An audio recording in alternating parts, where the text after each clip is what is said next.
Hello and welcome. You're watching News 9. I'm Karthik Malhotra. For 11 years, Prime Minister Narendra Modi has walked the talk on reform, perform and transform.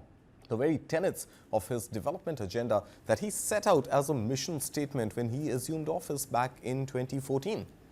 Now, the Modi government has delivered on some of the most iconic, complex and wide-ranging initiatives, all the way from the JAN-DHAN YOJNA leading to the JAN-DHAN mobile or JAN-TRINITY, which gave wings to financial inclusion using digital technology as the means, to the historic tax reform by way of GST.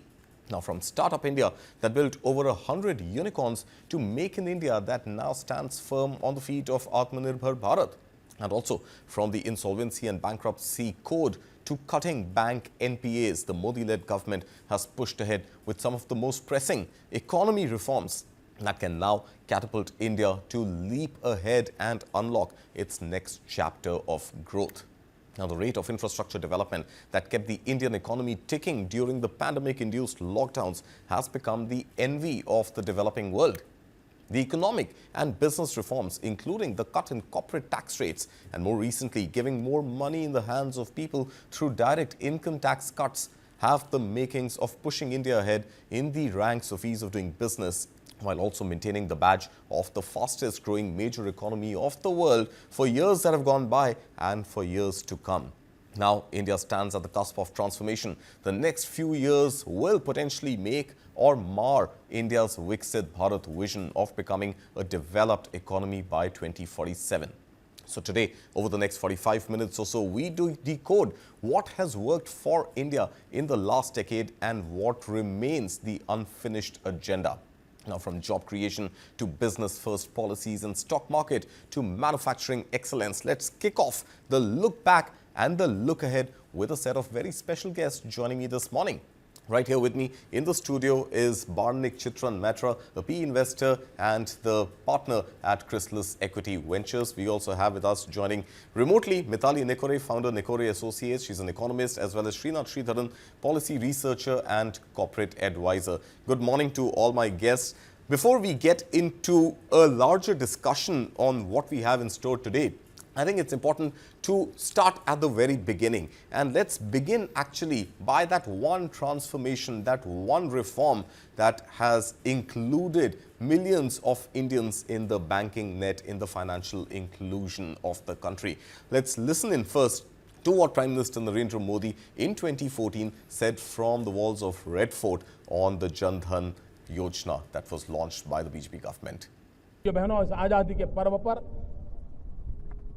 मैं योजना को बहुत तेज आगे बढ़ाने का संकल्प करने के लिए आपके पास आया हूं। एक प्रधानमंत्री जन धन योजना, इस प्रधानमंत्री जन धन योजना के माध्यम से हम देश के गरीब से गरीब लोगों को बैंक अकाउंट की सुविधा से जोड़ना चाहते हैं। आज करोड़ों करोड़ों परिवार हैं जिसके पास मोबाइल फोन तो है लेकिन बैंक अकाउंट नहीं है। यह स्थिति हमें बदलनी है। देश की आर्थिक संसाधन गरीब के काम आए, इसकी शुरुआत यहीं से होती है। यही तो है जो खिड़की खोलता है। और इसलिए प्रधानमंत्री जन धन योजना के तहत जो अकाउंट खोलेगा उसको डेबिट कार्ड दिया जाएगा और डेबिट कार्ड के साथ हर गरीब परिवार को 1 लाख रुपया का बीमा सुनिश्चित कर दिया जाएगा ताकि उसके जीवन में कोई संकट आया तो उसके परिवारजनों को 1 लाख रुपए का बीमा मिल सकता है। Banking the unbanked, that was pretty much the first nail which was hammered down in the country by Prime Minister Narendra Modi. Barnik, let me begin by asking you, JAN-DHAN, which led eventually to millions of bank accounts being opened, women led the charge in that, and then of course this confluence of technology where the bank account, a mobile number and the Aadhaar card all came together and direct beneficiary transfers became so much easier. Tell me about that one iconic decision by the Modi government. I think if you look at the decision today, 10 years out, nearly 1 billion more Indians today are banked than they were when at the beginning of the Modi term in 2013-14. I think the biggest credit to the Prime Minister should be the entire embracing of Aadhaar, which is a critical underpinning of the JAN-DHAN Aadhaar mobile trinity. Only when you have Aadhaar, only then can you bank people, then only can you identify people, right? In fact, when he was in the opposition, he was one of the most vocal critics of the Aadhaar program launched then by the UPA government. But once he came on board and he got a presentation from both the outgoing minister as well as the head of the UIDAI, he adopted it in full go. And within a record of 2 or 3 quarters, we had all of the bank accounts set up.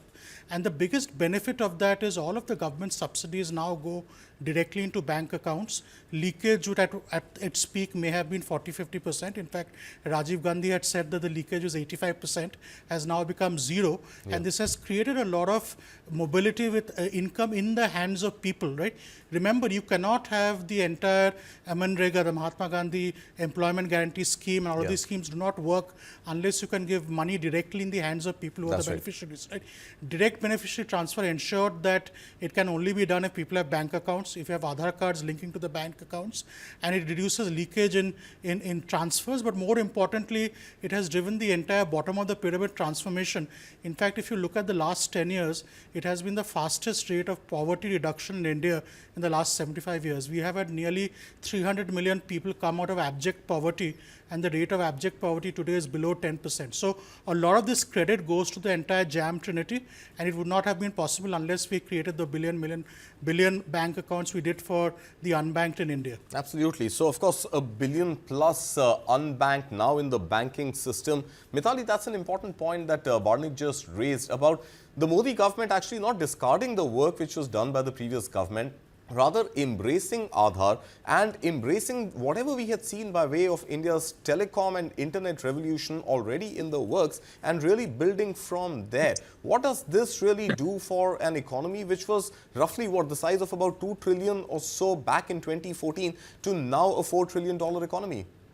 No, absolutely, Karthik. I think today there's no doubt that we've come, I mean, I wouldn't even say a long way. We've taken like a quantum jump from where we were in 2014 to 2024. And there's, now again, we are ready for further quantum jumps because we're going to go from the 4th largest economy, which we already are, to maybe the 3rd largest economy. And that is set in the next maximum 3 to 4 years. It could even happen sooner. And one of the major reasons is this JAN-DHAN, Aadhaar, JAM trinity, what we call, because at the end of the day, that has spread the benefits of growth amongst those who were traditionally outside of the formal economy.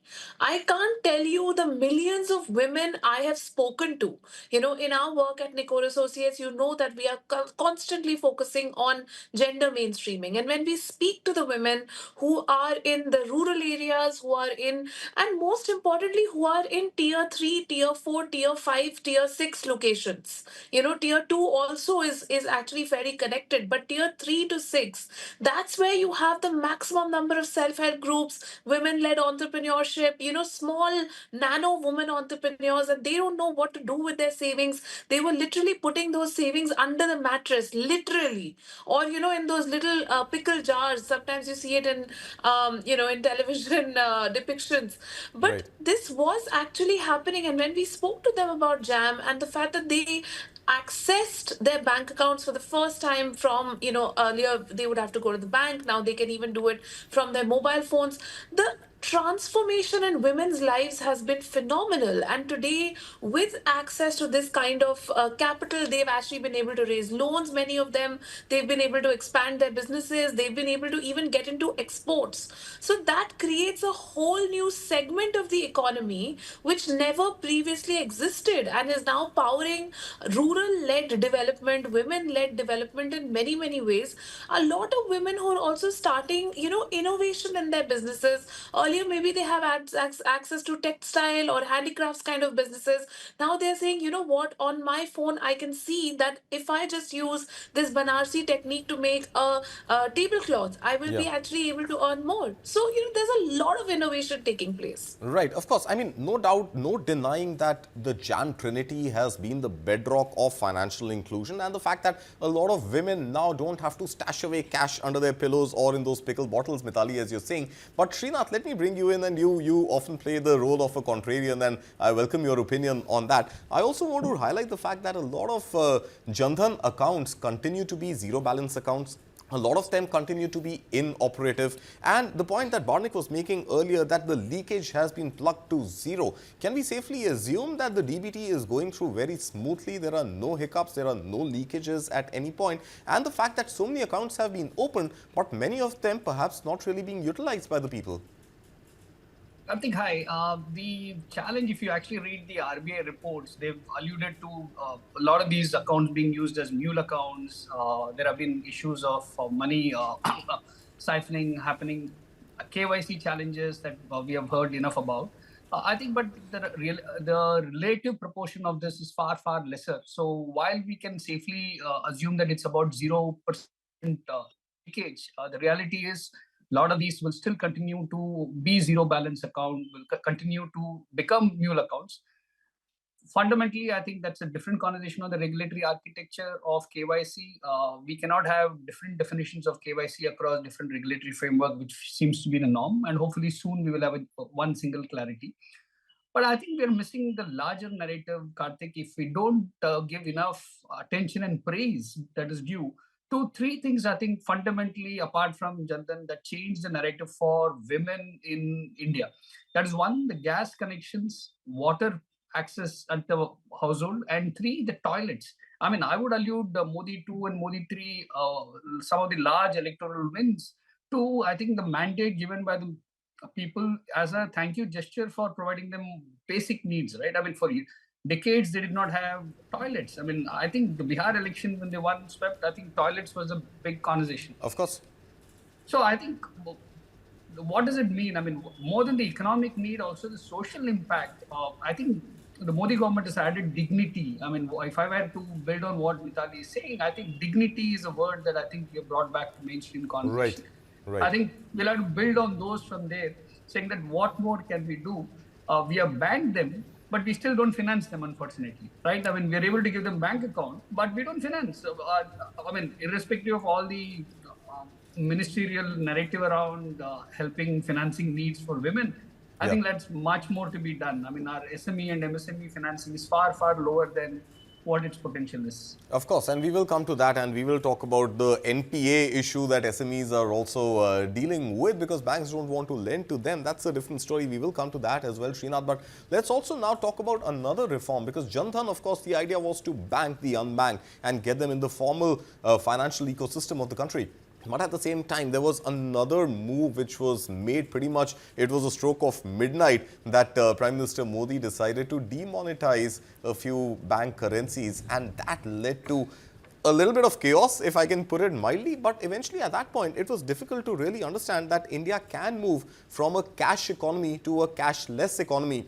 Definitely a less cash economy, if not a completely cashless economy. And the rise that we saw of UPI and the NPCI, which led the UPI journey. Let's listen in first to what Prime Minister Modi said on demonetization, and then let's talk about the UPI story. आज मध्यरात्रि यानी 8 नवंबर 2016 की रात्रि को 12 बजे से वर्तमान में जारी 500 रुपए और 1000 रुपए के करेंसी नोट लीगल टेंडर नहीं रहेंगे। ये मुद्राएं कानूनन अमान्य होगी।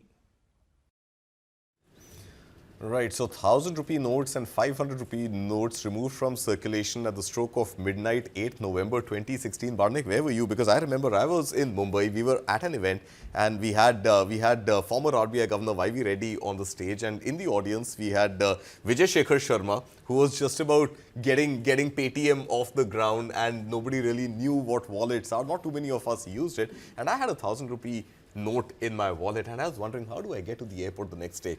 But guess what? I made it.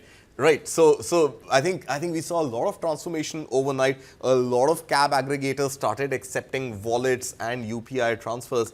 And yeah, I mean, all of that seems history now. 10 years on, 9.5 years or so on, it seems that great. I mean, this was something which had to be done. Whether it was done in the right manner or not is debatable. But the fact is that today India has embraced digital payments like nobody else.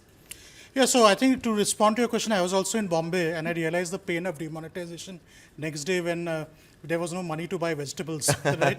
And I had to actually bribe an ATM guard to let me know when money would get deposited in the ATM. Yeah. And usually around 3 a.m., 4 a.m. would make a run to the ATM to pick up cash. Right. I think in hindsight, while there are positives like push of digital transactions, digital banking, however, if I look at the last 11 years, if there was one misstep and one misadventure, I would call demonetization. There's a huge economic shock. Yeah.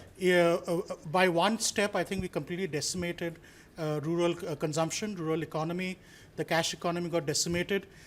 We did it for digital transactions, but if you look at the money supply today in the economy, we spend more cash than we did 7-8 years back. So while there is higher penetration of digital, I don't think cash has gone away. Cash has again come back into the economy.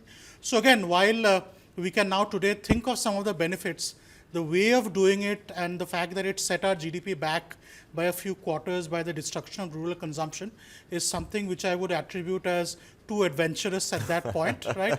And I think it is a testament to the Prime Minister's support and the affection he has from the masses. The masses embraced it. There was not a lot of complaining about it.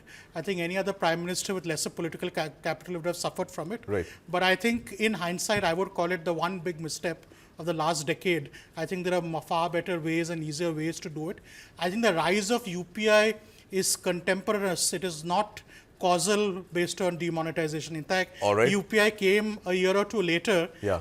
I think it created a lot of, I would say, good wallet stocks and banking stocks. But again, if you look at the companies today, they're not even in the top 2 of their industries. Right? So again, it created a fillip to companies who are not very competitive, didn't have good tech. But again, it accelerated our journey to digital payments. But in hindsight, did we see the full benefit of it? I think there are greater cons than there are pros of that move. Greater cons than pros. Srina, do you agree that demonetization, while of course the manner in which it was done and the kind of discomfort it caused temporarily, well, more than temporarily, honestly, is out there and I think quite recent in people's memories. But the fact is that India has taken off and embraced digital payments, which seem to be arguably the best in the world today.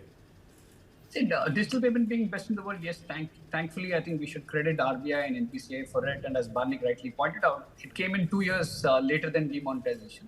And to me, the chief digital officer for Indian payment system has been actually COVID. It's not even demonetization.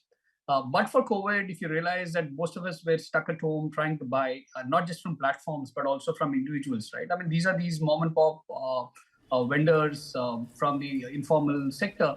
And yet they embraced payments to a phenomenal extent. I mean, payments did not come from manuals. And there, I think you have to give credit to the Indian ecosystem for innovating on payments, especially the Paytm, the boombox and stuff like that. So I think that is one. And two, I think very phenomenally for RBI and NPCI to cope with the volume of this. I think this is what is the biggest disruption. And unfortunately, this is also the only biggest fintech disruption and innovation that we keep talking about. Whenever there is a political conversation around tech disruption that India has done, we seem to allude to payments and not anything else. I mean, we have not seen similar, let's say, disruptive movement in insurance or wealth management for the masses, not just at the HNI level. So coming back, I think payments, the demonetization hurt the economy to an extent, yes. And I think I love the word that Barnik used, the political capital of the Prime Minister. I think with the affection that people have for him, he could get away and pull it off. I don't think any other politician would have dared to even attempt that. All right. And we were talking about how COVID saw the rise of UPI and acceptance of digital transactions. But Mithali, another thing that we saw during COVID and that really, kept India's economy ticking was the pace of infrastructure development. And we saw that India really focused on the supply side reforms during those 2.5 years of critical years of India being slow in moving out. The government used that time to build infrastructure. And that kept us going as an economy, and in fact it is around that time that India started ranking high in the rank of fastest growing economies of the world. Yeah, absolutely, Karthik. So I think, just commenting on both of these things, when we look at demonetization, I think there can be no two ways. I think there's a consensus amongst most economists that on balance, 10 years later or 15 years later, we will still be talking about the fact that the demonetization exercise entailed higher costs than benefits. I get the fact that there were certain logic around leakages from the system, around black money, around corruption, and the government has sort of come into a mandate, campaigning around corruption, and they needed to kind of show that they were doing something about it. But the manner in which it was implemented, I don't think that it was very citizen friendly. And at the end of the day, it was the rural people, it was the women, it was the working class, which sort of bore the brunt of demonetization far more than the privileged few. So I think there can be no controversy around that. And I think the Prime Minister's office themselves, and even the government themselves, have to some extent understood that and have internalized that for future work. But coming to the point of infrastructure development, I think this is where this government has had a stellar record, not only in the successive governments that India has had since independence, but even globally when we compare India's very calibrated path of infrastructure investments. It's absolutely commendable. I just want to give one example here. I was in the UK last year, on vacation, and I was reading the newspapers, and they're trying to build one railway line to connect the northern part of the United Kingdom with London. And that one railway line, that one project has been delayed inordinately over 10 years, and then 12 years, and then 15 years, which has really resulted in the project cost going, 4x or 5x. And now that project has been stalled because the project cost has exceeded all expectations. Now, compare this to India. We have managed to create the fastest network of national highways in the last 10 years. We're building almost 80 to 100 kilometers of highways on a daily basis. We have managed to crack the code on public-private partnerships for our road sector development. We have managed to bring in private sector interest into railway station development, which was thought absolutely impossible, when we look at 5 years or 7 years ago. We have managed to bring in the national logistics policy, which has targeting to reduce the logistics cost from point A to point B from nearly 13% of GDP to almost 7% of GDP. That's half.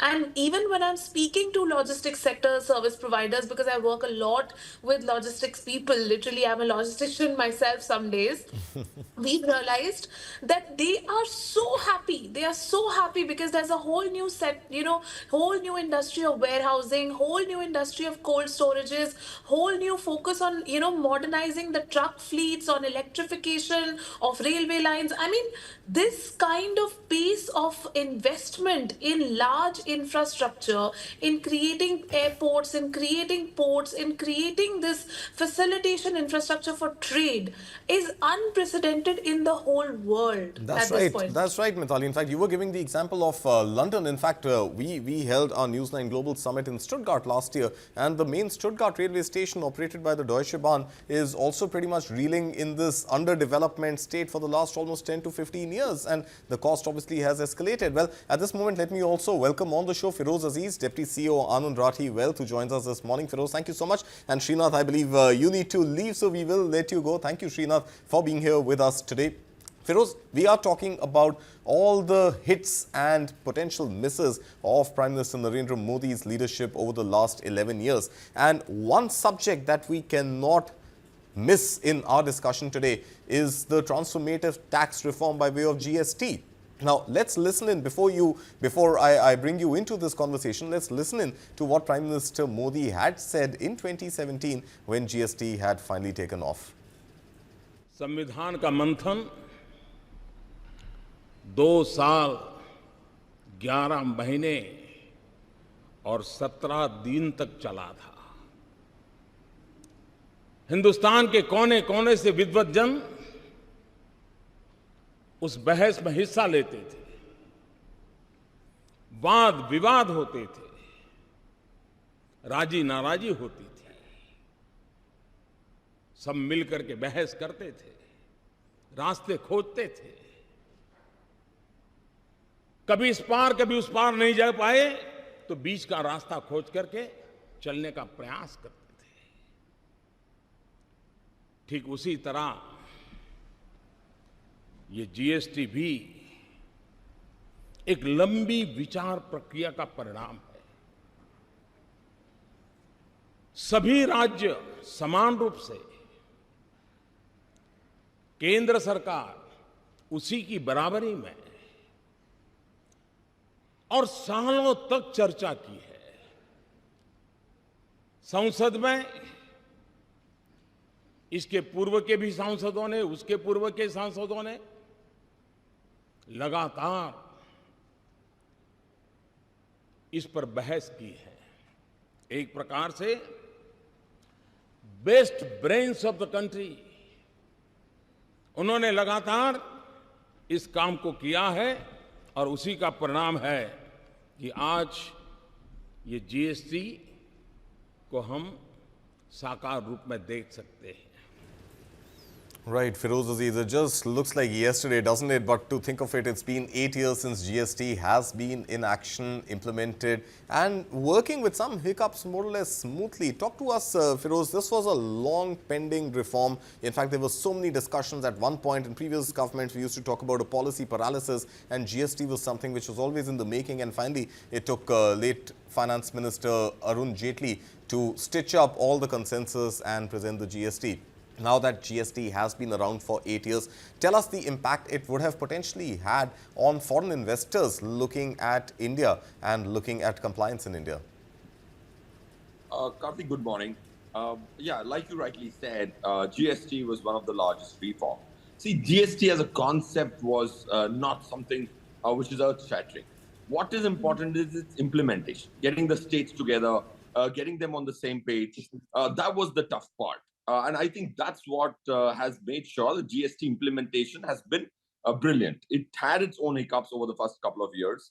And that's where GST has reached a record high, as you're flashing on your screen. April, 2,37,000 crores of GST. I remember we having celebrated 1 lakh crore mark just about 5 years back. Now we are speaking about a number which is 2,37,000 crores. See, I think tax collections are a very, very important thing in a country which is running on fiscal deficit. And tax collections on the indirect tax side, which were having several inefficiencies and difficulties for business owners to actually comply as well. That has been simplified. So now if you look at last year, you see the indirect tax collection growth of almost about 11.5% on a large base. That says that your fiscal deficit as a percentage of the tax collection is only 45% for last year. What do I mean by that is most people look at fiscal deficit as a percentage, or 99% of people look at fiscal deficit as a percentage of GDP. But I think if you look at Karthik ka ghar hai, you will, if you are spending more than you are earning, you will see it as a percentage of how much you are earning. If you are spending 30,000 rupees more, you will divide the 30,000 by the salary you earn, take home, and see what percentage, amdani kitni hai, kharcha kitna hai. So that has come down to 45%, which had reached almost about 100% of tax collection in the COVID year. And that, I think, has happened because of GST. Compliance has become easier and leakages have become smaller. And I think we're still scratching the surface. The kind of leakages which still exist and the set-off provisions which are there, which I think those are getting plugged. And I think it will take another 4 or 5 years, and we will see some astronomical numbers when a country of this size compliantly pays all their indirect taxes.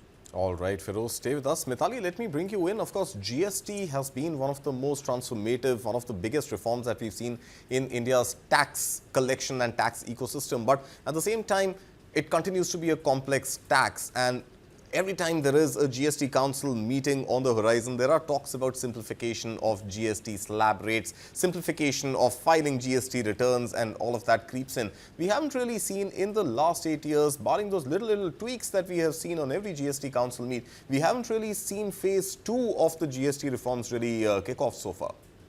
No, absolutely, Karthik. I think this is a very critical sort of area of reform that we still need to work on, because when we look at the implementation of the GST, it took almost 10 years to bring the states together to move from a regime of the kind of indirect taxation and the value added tax where states had a lot more say when it came to the VAT, when it came to the VAT, because at the end of the day they could set their own rates, and it was a massive dependency for them to move to a regime where the GST is collected, even because the integrated GST or the central GST, they get a share of it, but that share is then transferred from the central government to the states. And the states, many states we've seen, especially states like West Bengal, we've seen that they are constantly criticizing the central government to say we haven't received our shares of the GST revenues. So it was quite an effort for the states to say we'll go from a regime where we collect the tax to a regime where at least some part of that tax we collect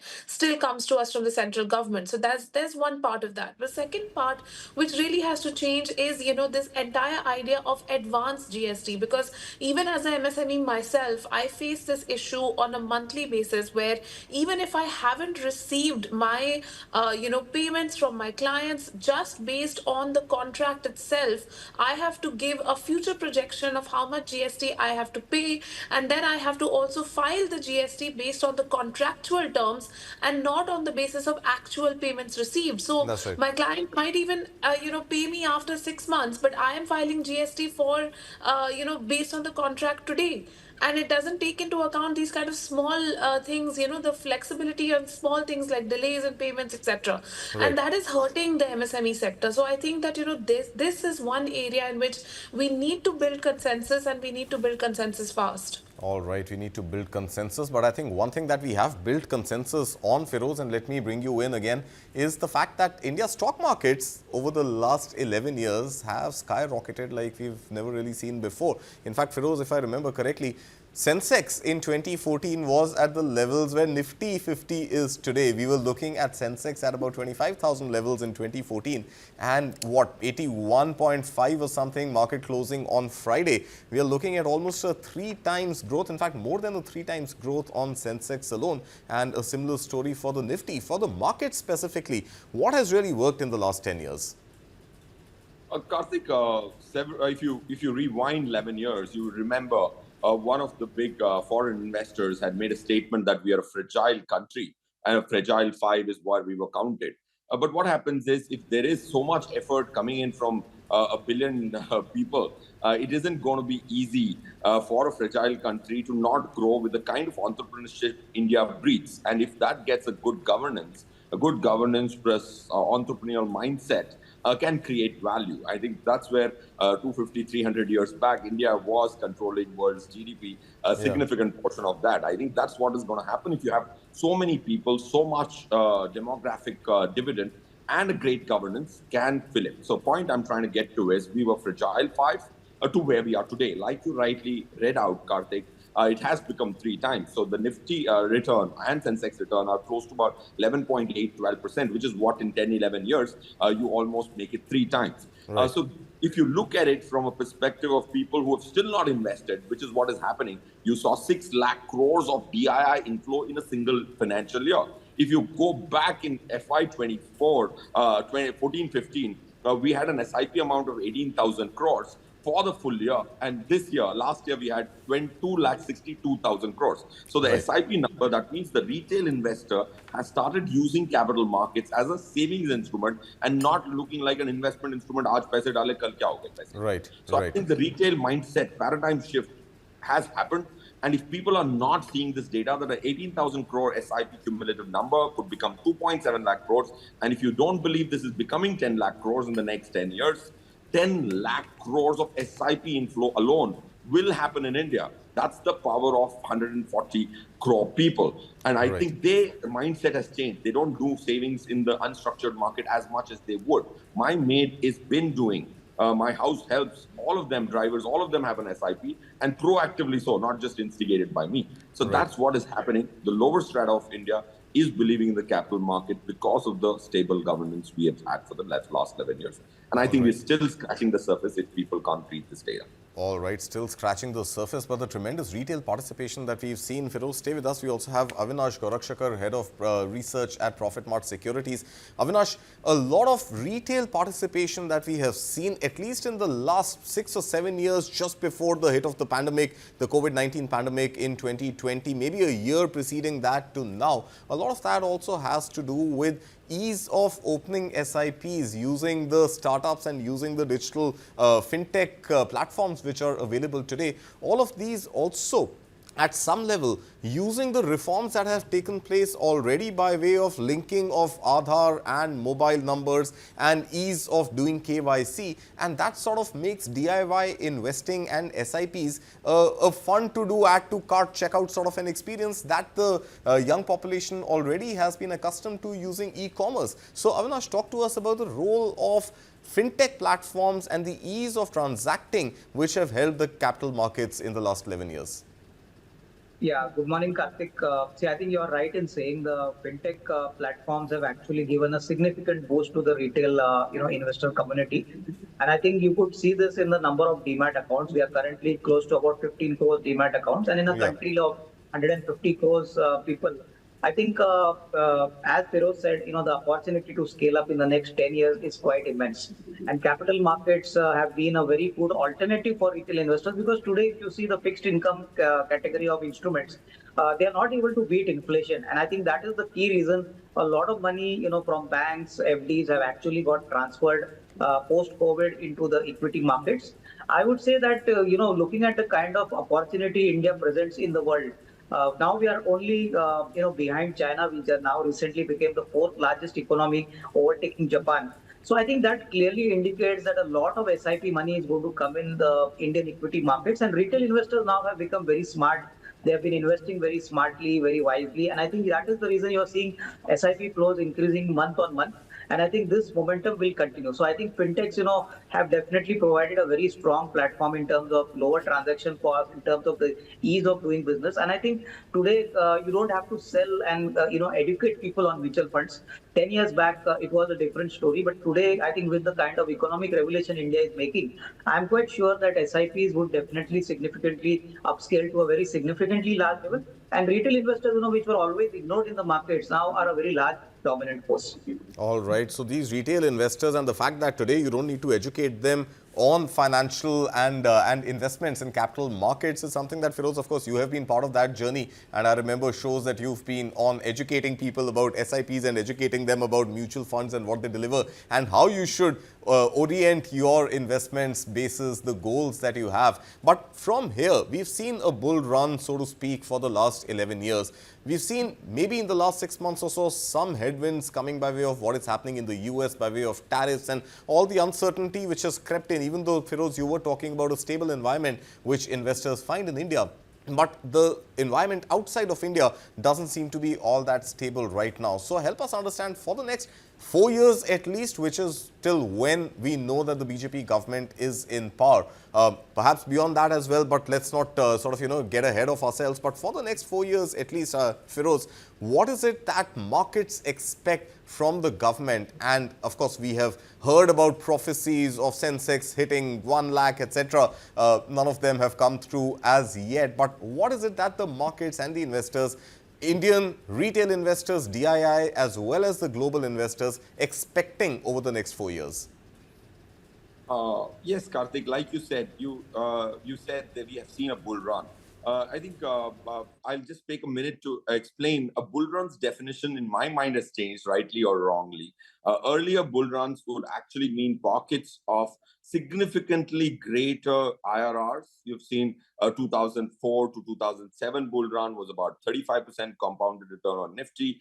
We have not seen those kind of bull runs. So the point I'm trying to get is, as the economy becomes more and more mature, the base effect leaves both the economy and the capital market. The base effect leaves. So then you don't see those kind of compounded returns. So a 12% CAGR return for last 11 years, which you alluded to rightly so on the graphics which you've been flashing, those are also bull runs, because as long as you make more than the nominal GDP for the same period, which is 11.04, and your Nifty has given you about 80 basis points more, more compounded, that's a bull run to my mind. If you get more than the nominal GDP, I think my expectation of the next 4 years would also remain to revolve around reasonableness of 11-12% on the Nifty side. If you have to create value, then you have to do some degree of, like a mutual fund guy generates about 3-4% more. If you look at the S&P 500 has delivered about 13.5%. So point one, bull run.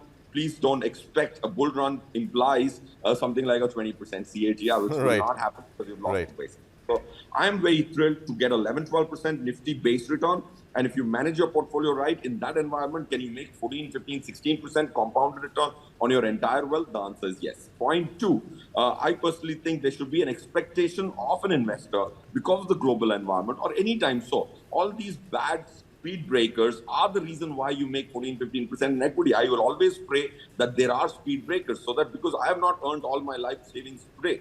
So please expect these speed breakers to give you buying opportunities because more money is to be made by Indians ahead, not made already. So we are a young country. So if a 30-year man is being sad market has fallen, I tell him, how can you be sad that market has fallen? Because you have 30 more years of working. You're not a 65-year-old man. Why are you not celebrating that your future wealth can grow at a reasonable pace? So please see risks and impediments as buying opportunities. At 25,800, I was on your show, Karthik. I told that these are buying opportunities because we've already returned so much money to FIIs. So that's why you don't see sharp falls. And Globe news is not so good. I think one biggest risk which we have from the Globe is not a trade war. Trade war is an opportunity for India. One big risk is how would central governments, be it the Japanese central government, the Fed, how will they handle such kind of high interest rates which are not softening? Japan going to 1.5% 10-year paper is unheard of in this in the lifetime I have seen Japanese market. Those are the risks from the debt side which get spilled to equity. Sorry for the longish answer. No, that's fine, Feroz. Always welcome. And when you were talking about a return of 12 to 15%, 14 to 15%, Barnik sitting with me in the studio was nodding in disagreement. Barnik, what is your apprehension? No, see, listen, I have a slight disagreement, not on the numbers, but on the philosophy, right? For an economy which is growing in nominal terms of 11 to 11.5%, 12.5% equity returns is not enough to justify the risk premium. If you dollarize our returns over the last decade, you have to take 3% off, right? In dollar terms, our stock markets have barely grown at 8-9% compounded per annum. Right. So if you look at from an FII point of view, India is not the most attractive stock market to invest given the risk which entails, right? And if you are delivering only 8-9% dollar returns annualized, it is not enough of risk to cover it, right? So again, I think the good news is that there is more retail participation, but we are still heavily dependent on foreign flows, both FII and FDI flows. And the current structure of the market, the structure of the companies, remember at 25,000 also, we are one of the most expensive indices in the world when you look at PE ratios, right? PE. So again, it's not enough. I don't think corporate earnings have kept pace with where they have, and they actually point to structural issues which need to be solved going forward. So I would not celebrate success on the capital markets. I think the success is temporary, as you have seen for the last few quarters as FII have pulled out money. We are net FII FDI negative for the last year, even though we had a record year of $81 billion of FDI on a net basis, we are marginally negative. So again, we should see how globally people look at it, right? Point taken, of course. So when it comes to dollar returns and when it comes to foreign investors, point taken. But I think Feroz was alluding to what a retail investor sitting in India can potentially make, and buying on dips perhaps presents an opportunity. Feroz, I understand you also are on a timer and you need to leave. So I will thank you, Feroz, for your time. Go ahead, Feroz. Before I come to Avinash, go ahead. Because if you look at risk, जैसे our co-panelist Ashwin, right? Karthik? Ashwin sir said, right? Risk is high. If risk is high, let's put the Nifty and S&P on an Excel sheet and measure the standard deviation from 23rd March 2020. Okay, India is not a speculative market anymore. Shorts are restricted. There are already few markets like South Korea has shorting restricted. India has had a short restriction of 500 crore notional. The S&P 500 has thrown up 60 bips more standard deviation than Nifty. So Nifty might represent 3% of the world's GDP market cap, and S&P represents almost 52% of the world's market cap. But it still threw up more risk. On the day when the trade war happened, NASDAQ and Dow Jones were down double-digit percentage. India was down 3.54%. Why did that happen? Because India is an investor's market, not a speculative market, because you have a 500. Second, PE might be high. I think PE is, to my mind, not a great barometer. You have to look at, you pay a PE because of the growth. If you look at PEG, India is one of the cheapest top 10 economies from a PEG perspective. Now coming to corporate earnings have delivered. Nifty earnings are 1,096 for last year. Of course, I expected 1,130. We are down 34 rupees. ITC came to our rescue. We did 1,096 on and still grew about 8.7% on Nifty on a very bad year. Our GDP numbers came at 7.4, which was 7.4, 7.5 for last quarter, which makes us, again, I'm not saying there are no risks. There is no impediment. There is more to come. There are so many things we need to fix from an FII becoming an India market.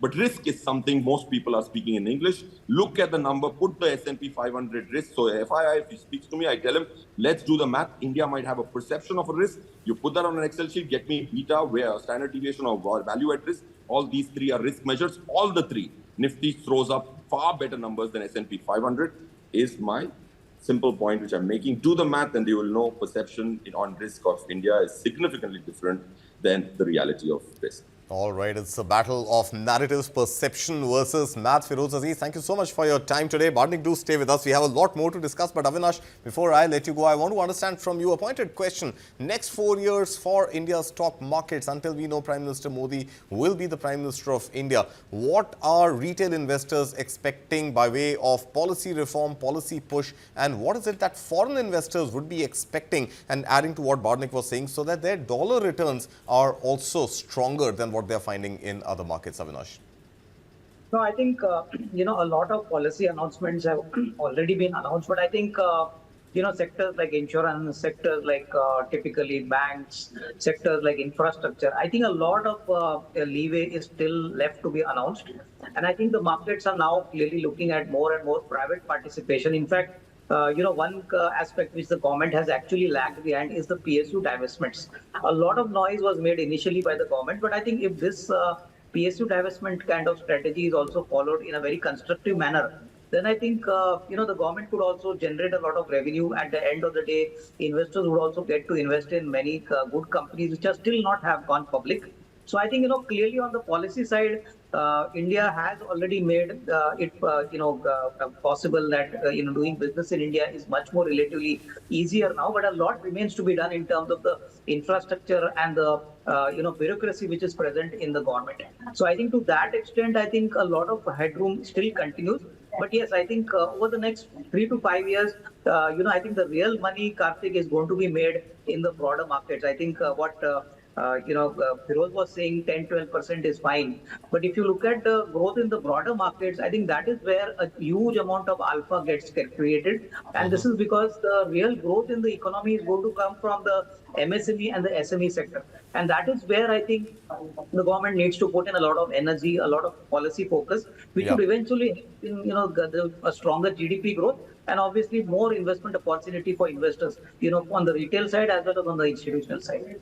All right, Avinash Gorakshakar, thank you so much for your inputs to our show and to this discussion that we are having at this point. I'd also like to welcome on the show Lloyd Matthias, angel investor. Lloyd, Avinash was just talking about the fact that the SME, the MSME ecosystem has to be strengthened. And in fact, that was one of the key tenets of Prime Minister Modi when he assumed office of Prime Minister of India. And Make in India was one of the biggest buzzwords 11 years ago, and the idea was to really bring back manufacturing and strengthen India's SME and MSME structure. But 11 years on, we are still talking China plus one. We are still talking, are we going to get there? Are we not going to get there? And down this whole journey of making in India, we also ended up making 100 unicorns. So it's been a mixed bag of startups, some of them finding enormous success, but specifically MSMEs in the manufacturing space not getting access to the kind of credit that they would have potentially wanted to be able to grow. Before you answer that, Lloyd, let's listen in specifically to what Prime Minister Modi had said on Make in India. हम make in India की जब बात करते हैं तब सिर्फ आपको एक कॉम्पिटिटिव सिचुएशन के लिए ही हम ऑफर कर रहे हैं, ऐसा नहीं है। जब हम आपको मेक इन इंडिया की बात करते हैं तब आपके उत्पादन के लिए एक बहुत बड़ा बाजार अपने आप खड़ा करने का हम अवसर देते हैं। और आखिरकार मैन्युफैक्चरर को कॉस्ट इफेक्टिव मैन्युफैक्चर की जितनी आवश्यकता है उतनी ही उसको हैंडसम बायर की भी जरूरत होती है, तभी तो उसकी गाड़ी चलती है। यहां मारुति कार कितनी ही क्यों न बने, लेकिन खरीदार नहीं होगा तो। और इसलिए हमने भारत की अर्थव्यवस्था को जिस प्रकार के बदलाव लाना है, उस बदलाव में एक तरफ मैन्युफैक्चरिंग ग्रोथ को बढ़ाना है, एट द सेम टाइम उसका सीधा बेनिफिट हिंदुस्तान के नौजवानों को मिले, उसे रोजगार मिले, ताकि गरीब से गरीब परिवार की आर्थिक स्थिति में बदलाव आए। Lloyd Matthijs, a lot of things said in that short 1.5-minute clip that we just heard, all the way from giving all the tools necessary to the MSME sector to enabling them to create jobs for India's youth and giving them access to buyers in India and internationally. 11 years down, do you think India has been able to deliver on these three tenets? Thank you, Karthik. I think that's an area where India has clearly fallen short. I think for all the positives of the 11-year Modi governance, and I think there have been many. I think the MSME and manufacturing part has been, as of now, and as of now, I want to qualify it, has been more noise than actual performance on the ground. Having said which, I want to recognize two things. I think one is that the change in manufacturing is a slow process. The PLIs have been put in place. I think before they really start kicking in, with some time to come. I think secondly, COVID did present an opportunity, the whole China plus one. But I think some of that has got muddied given the recent tariff announcements and such like. So I think the manufacturing growth has been the one part of the India story that hasn't come to play in its entirety. On the positive side, and I would speak clearly in terms of what has happened on startups, I think that has unleashed a great degree of positive energy. So in terms of the action around startups, specifically in the last decade, has been quite phenomenal. There again, another watch out is clearly issues of governance. The fact that our startups have made an impact, they have moved forward, notwithstanding what the Commerce Minister said about areas like deep technology. I think there have been significant progress, but there too issues of governance, I think, have become a bit of a problem. So there have been some issues, but on the whole, I think the kind of policy stability, I think the kind of bold moves the government has made, embracing important policy reforms, starting with the GST, the insolvency code, I think a lot of them have been very positive. But the biggest single plus I think this government has managed to enable is infrastructure and the digital push. Right? So I think to whatever extent, and I know the launch of Geo in 2016 played a key role, but the fact that digitization has kind of reached the bottom half of the economy, and that has enabled a whole host of digitally enabled startups, where India today is possibly in digital public infrastructure among the world leaders. I think that has been one significant plus which this government truly has delivered upon. All right, Lloyd, thank you so much for that. Mithali, let me bring you back into this conversation, and thank you for listening in so patiently.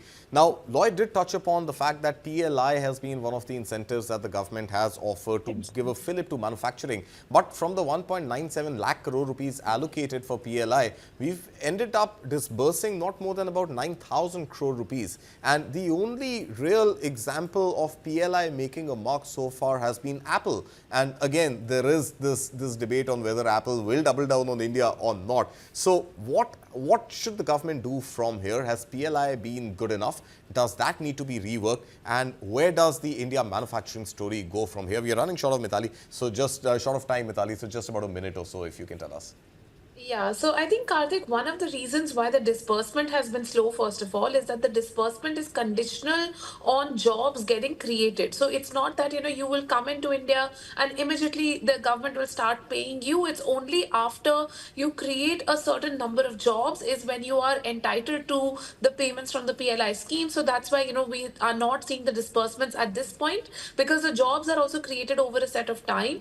Of course, we have to relook at, which sectors, which focus focus areas with states, on PLI, but I don't think that it's actually not working. There's a lot of evidence coming in of investor interest and job creation. So I think give it another year and we'll see much better data coming in. All right, 1 year, the clock is ticking on that. Mithali, we will, I'm sure, have this discussion a year from now also and see what progress India's PLI schemes have made. But Barnik, as we end the show, let me finally bring you into this whole manufacturing conversation which has been on.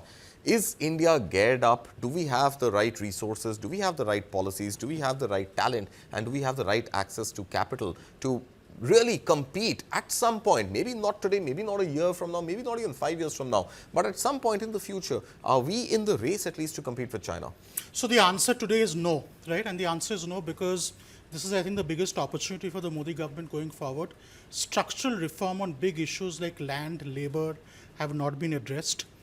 If you look at foreign investors coming in, despite all the noise and ease of doing business, India remains a remarkably difficult country to invest capital in and do business. If you look at the FDI numbers, again, we are celebrating 81 billion, but it's less than 2% of our GDP. If we have to drive 8-9% GDP growth and drive 30% manufacturing growth, we need $150-200 billion of investments into manufacturing.